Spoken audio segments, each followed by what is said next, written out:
Hello दोस्तों, channel जी के बारामासी में आपका स्वागत है। बाल विकास एवं शिक्षण वीडियो से संबंधित वीडियो सीरीज का यह तीसरा वीडियो है। पहले दोनों वीडियो का लिंक मैंने डिस्क्रिप्शन में दे दिया है, इसे आप प्ले लिस्ट में भी चेक कर सकते हैं। दोस्तों, चैनल जी के बारामासी को सब्सक्राइब कर लें ताकि आने वाले वीडियोज़ के नोटिफिकेशन आपको लगातार मिलते रहें। आइए वीडियो को स्टार्ट करते हैं। पहला प्रश्न है, निम्न में से कौन सा वृद्धि और विकास के सिद्धांतों से संबंधित नहीं है? निरंतरता का सिद्धांत, वर्गीकरण का सिद्धांत, समन्वय का सिद्धांत, वैयक्तिकता का सिद्धांत। सही जवाब है वर्गीकरण का सिद्धांत। अगला प्रश्न है, निम्न में से कौन से विचारक के अनुसार शिक्षा व्यक्ति की भीतरी शक्तियों को उभारने की प्रक्रिया है? फ्रोबेल, पेस्टोलॉजी, थॉर्नडाइक, प्लेटो। सही जवाब है पेस्टोलॉजी। अगला प्रश्न है, विकास का क्या अर्थ है? परिवर्तनों की उत्तरोत्तर श्रृंखला, परिपक्वता और अनुभव के फलस्वरूप होने वाले परिवर्तनों की श्रृंखला, अभिप्रेरणा और अनुभव के फलस्वरूप होने वाले परिवर्तनों की उत्तरोत्तर श्रृंखला, अभिप्रेरणा के फलस्वरूप होने वाले परिवर्तनों की उत्तरोत्तर श्रृंखला। सही जवाब है अभिप्रेरणा और अनुभव के फलस्वरूप होने वाले परिवर्तनों की उत्तरोत्तर श्रृंखला। अगला प्रश्न है, किशोरावस्था में सामाजिक विकास पर जिसका प्रभाव नहीं पड़ता है वह निम्न में से कौन सी है? रुचियाँ, आवश्यकताएं, असुरक्षा, अभिवृत्ति। सही जवाब है असुरक्षा। अगला प्रश्न है, बाल विकास में प्रक्रिया पर बल है, वातावरण और अनुभव की भूमिका पर बल है, गर्भावस्था से किशोरावस्था तक का अध्ययन होता है, उपरोक्त सभी। सही जवाब है गर्भावस्था से किशोरावस्था तक का अध्ययन होता है। अगला प्रश्न है, सामूहिक अचेतन का संप्रत्यय किसके द्वारा दिया गया था? Pavlov, Skinner, Freud, Jung. सही जवाब है यूंग। अगला प्रश्न है, निम्न में से कौन मनोवैज्ञानिक नहीं है? John Dewey, Watson, C.H. हल, स्किनर। सही जवाब है जॉन डीवी। अगला प्रश्न है, 20वीं शताब्दी में मनोविज्ञान को माना जाने लगा? आत्मा का विज्ञान, व्यवहार का विज्ञान, मन का विज्ञान, चेतना का विज्ञान। सही जवाब है व्यवहार का विज्ञान। अगला प्रश्न है, किशोरावस्था में चरित्र निर्माण से जो अवस्था संबंधित है वह निम्न में से है? परंपराओं को धारण करने की अवस्था, आधारहीन आत्मचेतना अवस्था, आधारयुक्त आत्मचेतना अवस्था, स्वकेंद्रित अवस्था। सही जवाब है आधारहीन आत्मचेतना अवस्था। अगला प्रश्न है, बालक की जिज्ञासा को किया जाना चाहिए? दमन, शांत, उत्तेजित, सक्रिय। सही जवाब है शांत। अगला प्रश्न है, बाल मनोविज्ञान के अनुसार शिक्षा के क्षेत्र में मुख्य स्थान है? बालक का, प्रशासक का, अध्यापक का, अभिभावक का। सही जवाब है बालक का। अगला प्रश्न है, शैशवावस्था के लिए उत्तम शिक्षण विधि कौन सी है? मॉन्टेसरी विधि, खेल विधि, किंडरगार्टन विधि, उपरोक्त सभी। सही जवाब है उपरोक्त सभी। अगला प्रश्न है, एक बच्चे की वृद्धि और विकास के अध्ययन की सर्वाधिक अच्छी विधि कौन सी है? मनोविश्लेषण विधि, तुलनात्मक विधि, विकासीय विधि, सांख्यिकी विधि। सही जवाब है विकासीय विधि। अगला प्रश्न है, मनोविज्ञान का जन्म किसके समय दर्शन शास्त्र के अंग के रूप में हुआ था? प्लेटो, अरस्तु, बर्कली, वाटसन। सही जवाब है अरस्तु। अगला प्रश्न है, निम्न में से कौन सा मूल्यांकन के त्रिकोण का भाग नहीं है? शैक्षिक उद्देश्य, मूल्यांकन, शिक्षण अनुभव, अधिगम अनुभव। सही जवाब है शिक्षण अनुभव। अगला प्रश्न है, विकास व्यक्ति में नवीन विशेषताएं और योग्यताएं प्रस्फुटित करता है, यह कथन किसका है? Hurlock, James Drever, McDougall, Munro. सही जवाब है हरलॉक। अगला प्रश्न है, निम्न में से कौन अधिगमकर्ता को अधिक स्वतंत्रता देता है? संरचनावाद, क्रियाशीलतावाद, व्यवहारवाद, सृजनशीलतावाद। सही जवाब है सृजनशीलतावाद। अगला प्रश्न है, छोटे छोटे वाक्यों को बोलना तथा 3 पहियों की साइकिल चलाना यह कार्य किस अवस्था में होता है? शैशवावस्था, बाल्यावस्था, किशोरावस्था, प्रौढ़ावस्था। सही जवाब है शैशवावस्था। अगला प्रश्न है, किशोरावस्था आदर्शों की अवस्था है, सिद्धांतों के निर्माण की अवस्था है, साथ ही जीवन का सामान्य समायोजन है, यह परिभाषा देने वाले कौन हैं? हेडो रिपोर्ट, जीन पियाजे, फ्रेडरिक ट्रेसी, E.L. पील। सही जवाब है जीन पियाजे।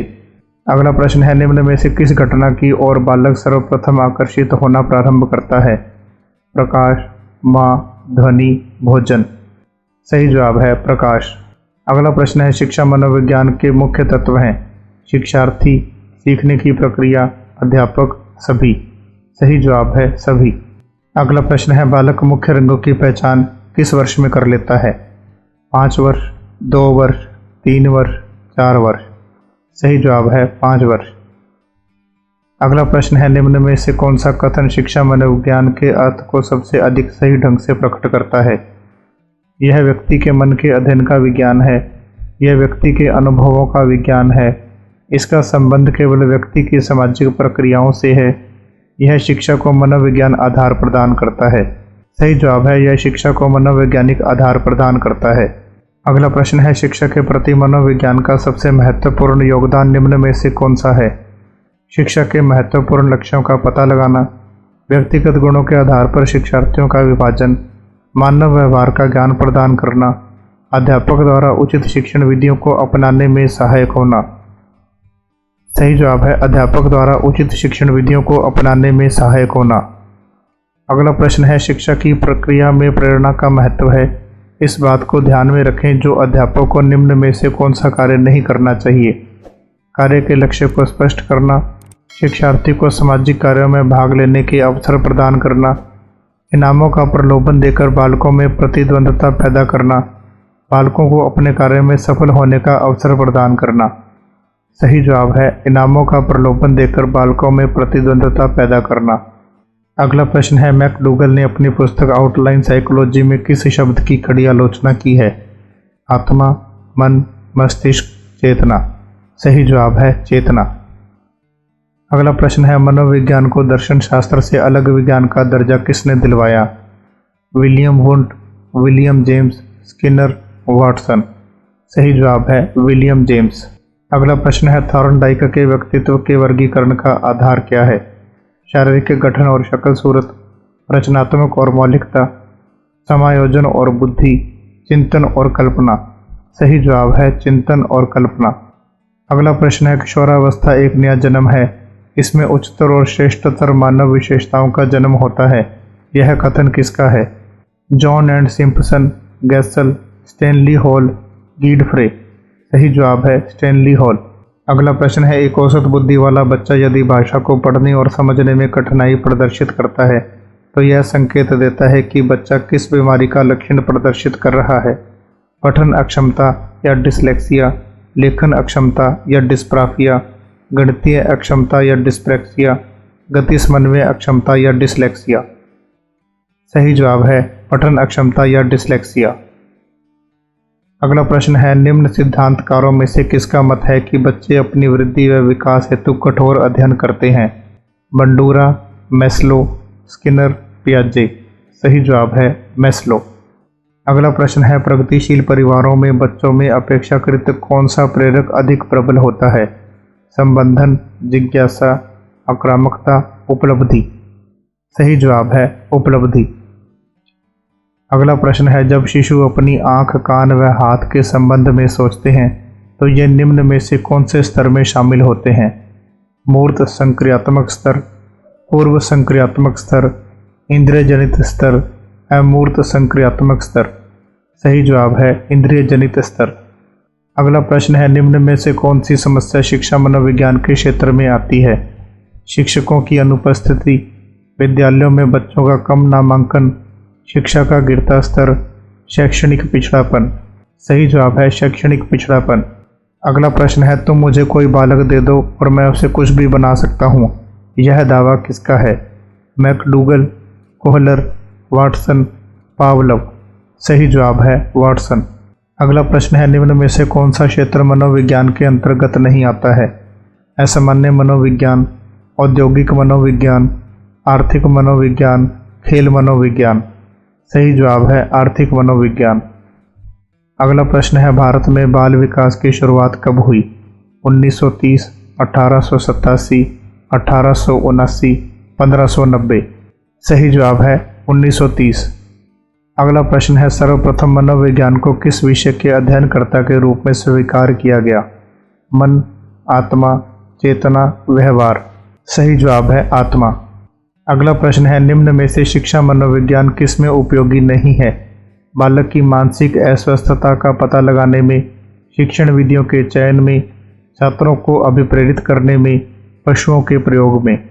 सही जवाब है पशुओं के प्रयोग में। अगला प्रश्न है, व्यक्तिगत विभिन्नता के मिलन के संबंध में एक अध्यापक की भूमिका होनी चाहिए। व्यक्ति के दृष्टिकोण, अभिरुचि और योग्यता को जानने का प्रयास, व्यक्ति आधारित पाठ्यक्रमों को उनकी आवश्यकता के अनुसार जानने की कोशिश। ऑप्शन ए और बी दोनों, उपरोक्त में से कोई नहीं। सही जवाब है ऑप्शन ए और बी दोनों। अगला प्रश्न है, निम्नलिखित में से कौन सा वृद्धि और विकास के सिद्धांतों से संबंधित नहीं है? निरंतरता का सिद्धांत, वर्गीकरण का सिद्धांत, समन्वय का सिद्धांत, व्यक्तिगतता का सिद्धांत। सही जवाब है वर्गीकरण का सिद्धांत। दोस्तों, अगर आपको यह वीडियो पसंद आया तो आप इसे लाइक करें और अपने फ्रेंड्स में से शेयर करें। साथ ही चैनल जीके बारामासी को सब्सक्राइब कर लें ताकि आने वाले वीडियोस के नोटिफिकेशन आपको लगातार मिलते रहें। तो मिलते हैं एक नए वीडियो के साथ, तब तक के लिए गुड डे।